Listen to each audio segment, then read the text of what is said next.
Salut les amis pêcheurs et passionnés de nature. C'est votre ami et guide, toujours prêt à partager les secrets de nos belles eaux. Aujourd'hui, nous plongeons ensemble dans le cœur de l'automne pour une analyse détaillée du prognostic de pêche pour le jeudi 2 octobre 2025. Préparez-vous, car cette journée s'annonce pleine de surprises et de belles opportunités, surtout si vous savez où chercher et quoi proposer. L'automne est une saison magique, et ce 2 octobre ne dérogera pas à la règle, avec une météo qui nous promet de l'action sur l'eau. Restez avec moi, je vais vous révéler pourquoi ce jour sera particulièrement intéressant pour viser certains de nos poissons préférés. Pronostic par espèce et tactique. Pour ce jeudi 2 octobre, j'ai sélectionné 3 espèces qui, selon mon expérience et les données actuelles, devraient être particulièrement actives.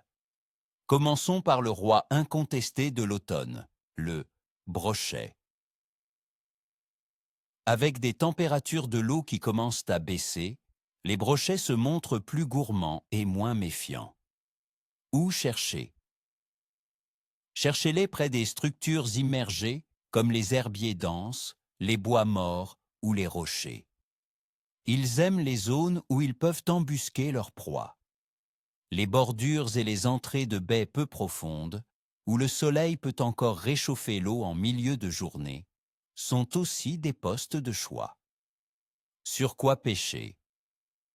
Pour les brochets, privilégiez les gros leurres souples imitant des poissons fourrages, animés lentement près du fond ou en linéaire. Les jerkbaits et les swimbaits, avec des pauses marquées, seront également très efficaces pour déclencher des attaques.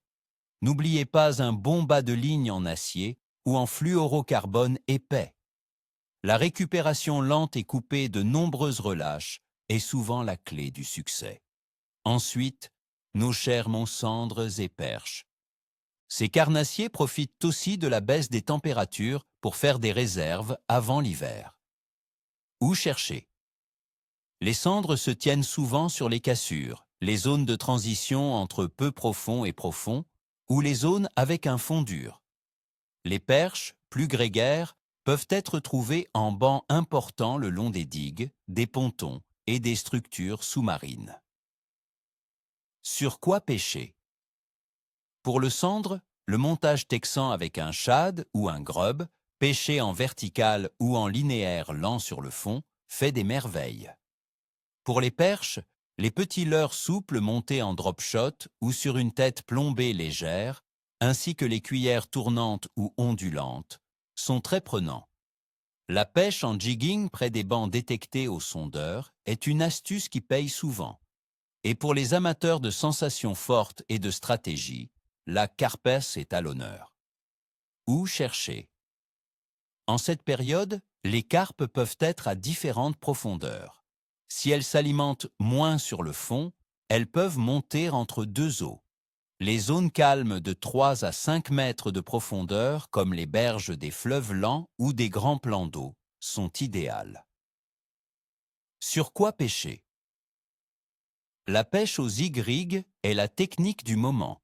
Elle consiste à présenter votre appât décollé du fond, entre deux eaux. Utilisez des bouillettes flottantes, des bâtonnets de mousse colorée ou des grains de maïs en plastique. Un amorçage régulier avec des matières grasses et des graines peut attirer leur curiosité. Analyse des conditions. Maintenant, passons en revue les conditions qui influenceront notre journée de pêche ce jeudi 2 octobre 2025. Météo. Nous prévoyons une journée globalement ensoleillée sur une grande partie de la France. Les températures seront douces pour la saison, oscillant entre 10 et 18 degrés Celsius. Le vent sera faible, venant de l'est, avec une force maximale de 2 Beaufort. L'absence de précipitations et le vent léger sont des facteurs positifs, car ils garantissent une certaine stabilité atmosphérique, ce qui est généralement favorable à l'activité des poissons. Une pression atmosphérique stable signifie que les poissons sont moins perturbés et plus enclins à mordre. Température de l'eau. Les eaux intérieures devraient afficher des températures autour de 14 à 16 degrés Celsius.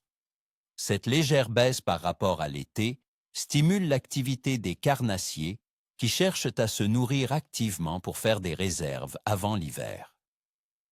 Pour les grands lacs de montagne, nous entrons dans une période de brassage où les couches d'eau se mélangent à mesure que la température descend vers 4 degrés. Cela peut rendre la pêche un peu plus complexe en profondeur, mais les poissons peuvent se concentrer sur les zones moins profondes et plus chaudes. Phase de la Lune. Ce 2 octobre, nous serons en phase de lune gibbeuse croissante, avec une illumination d'environ 74%.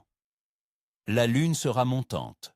Selon de nombreux pêcheurs, une lune croissante est souvent associée à une activité accrue, surtout autour du lever et du coucher du soleil.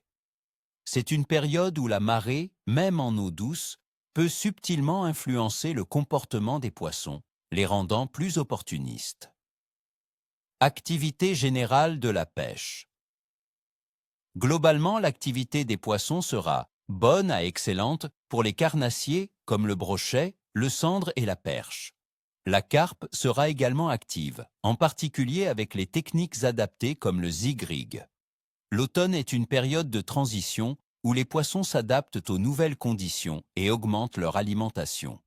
Le temps stable et les températures encore clémentes favorisent une bonne journée de pêche. Mon évaluation du clève. Compte tenu de toutes ces conditions, j'annonce un bon à excellent clève pour ce jeudi 2 octobre. Les carnassiers seront en plein gavage automnal et les carpes chercheront activement leur nourriture. Le temps stable est un atout majeur. Voilà, les amis, mon pronostic détaillé pour le jeudi 2 octobre 2025. J'espère que ces conseils vous seront utiles pour votre prochaine sortie. Je vous souhaite à tous une excellente pêche, ni queue ni tête. N'oubliez pas de laisser un pouce bleu si cette vidéo vous a plu, de vous abonner à la chaîne pour ne rien manquer de nos aventures et de partager vos propres expériences en commentaire. Dites-moi, quelles sont vos espèces favorites pour la pêche d'automne et quelles sont vos astuces? À très bientôt au bord de l'eau.